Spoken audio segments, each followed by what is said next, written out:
Hey, Coach. I appreciate you doing this. I hope you and your family are doing well. Um, We are, thanks. Coach Marone has sort of talked about it or touched on it, but as far as the defensive alignment, specifically on base downs and switching to more 3-4 looks, how much of a change is this for you guys schematically, and how comfortable are you with the players that you have to make this successful? It's funny. Everybody says we're going to a 3-4 and all that kind of stuff. But you're going to see a lot of the fronts that we have ran through the years within this system that just matches our personality and our skill set of our players. So you will see some different fronts, more maybe of a 50 and that kind of stuff. But we want to still continue to give teams a lot of multiple looks, and probably most importantly is the players that we have on our roster, put them in position to be successful within any scheme that they fit. So this is going to be more of a multiple look than just straight up 3-4 on base or 4-3 and things of that nature. Yeah, because we're not built to be a two-gap team. If you're looking at the true 3-4 stuff that you see in our league, that's not the way we're built. So we're still going to be gap accountability, one gap, single high. It's just going to be leverages and alignments are going to be a little bit different within our scheme. But we're not a true 3-4 two-gap team. That's not how we're built up front or the size of our unit to do that. Okay, I appreciate it. Nice to meet you. We'll go to John Shipley and then D-Rock. Hey, Coach. I hope you're doing well. I hope you've had a relatively good offseason. I just wanted to ask about, Josh Allen. Last year as a rookie, obviously the expectations were, he'll learn as he goes. What are the expectations for him now as, going into his second year as you guys look for him to take a step? Coach Revovich and I have talked, obviously, quite a bit about, Josh's role, where we see him. The biggest thing we're looking for him is to continue to improve, continue to make, impact plays what he has. I think, as a coach, you always want a young man to continue to develop as a leader within our unit. Obviously losing some veterans up front and that kind of stuff. Everybody's saying we need Josh to be a leader, we need Josh to be a leader. But the biggest thing is we need him to continue to improve as a player fundamentally. And I think the leadership stuff will naturally come. I don't think as a coach you can say, hey, this is our leader, we want you to become the leader. I think it's just naturally going to happen. He's shown that already in this offseason of taking control of some things within our defensive line unit.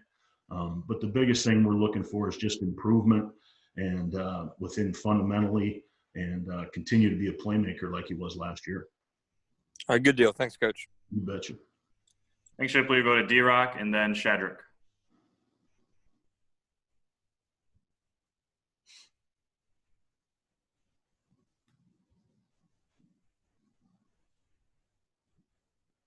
Looks like we're done. There he Hey, is. Todd, how are you? Yeah, Good. How are you doing? pretty good. So we're all just kind of making a big deal out of nothing with the 3-4, 4-3 stuff. Is that kind of That would be a correct statement. so? Why are we making a big deal out of it? What Dave said some stuff. Going to do some more 3-4 looks, and Doug said the same thing. So why are we blowing it out of proportion? Give me your theory there. I think because of the way that we're built, obviously how we drafted, with KC and stuff like that. Everybody sees him as an outside linebacker. But if you're going to look what we had last year, we have not installed a different front than we've had in the past in our system in the last 2 years. So it's just guys playing different spots, changing some alignments. But the overall structure of you're going to see the outside linebacker on the line of scrimmage more because that's the skill set of the guys that we had. So it's everybody's saying a 3-4, but if you look at our system in the last 2 years, we've had 3 different front families based out of a 3-4, but nobody considered us a 3-4 because we ran so much over front. You might not see as much over front out of us now because of the makeup of our personnel. And, so everybody will say, well, you're a 3-4. No, we're just a 50 front, and we're based out of under. Thanks, D-Rock. We'll go to Shadrach and then Gene. Hey, Washer. Appreciate it. Hey, what's up? How you doing? Good. Question about linebackers. Yes. The addition of Schobert, how has he been in the meeting rooms this year? And I guess he's going to call the defense. He's the middle linebacker. That kind of makes sense. And then with Miles moving over, how has he adjusted in the meeting rooms? I know it's tough. You don't see him on the field, but Right. that adjustment on your defense is a big deal. How's it been so far? Obviously you've had conversations with Schobert and that kind of stuff. He will be the Mike linebacker. He's doing a really good job. The biggest transition, especially with these vets that, transition to a different team, it's more verbiage than anything. For them understanding what we call things, how we adjust to things is the biggest adjustment, but he's doing a great job with that. There already has a really good relationship with Miles. Obviously, my relationship with Miles, I talk to Miles a little bit more than Schobert right now just because of the relationship in the past. But Miles is bragging about him, his leadership, how intelligent he is. We obviously, we look forward to him playing the Mike linebacker spot. The Will, I've talked to Miles. He feels very comfortable over there. I think he feels a little bit more comfortable instead of making the calls. He's being able to listen. He said a little smart aleck comment that if Schobert's slow, I'll have to go back and do it again. And I said, well, we'll deal with that later. But, I really look forward for him being at the Will spot where, that's a really a great playmaking position. Telvin did a great job with that in the past. And now, obviously, we think Miles is going to be a great Will linebacker also. Cool. Thank you. You bet. Beard looks good. Thanks, man. Appreciate it. Thanks, Shadrach. Go to Gene and then Mark. Hey, Todd. Hey, Gene. You're going to have a pretty big turnover in personnel on the defense. Now, some things will be the same in some spots, but there's going to be some adjustments involved. How do you expect that whole turnover thing and new guys adjusting to each other to go?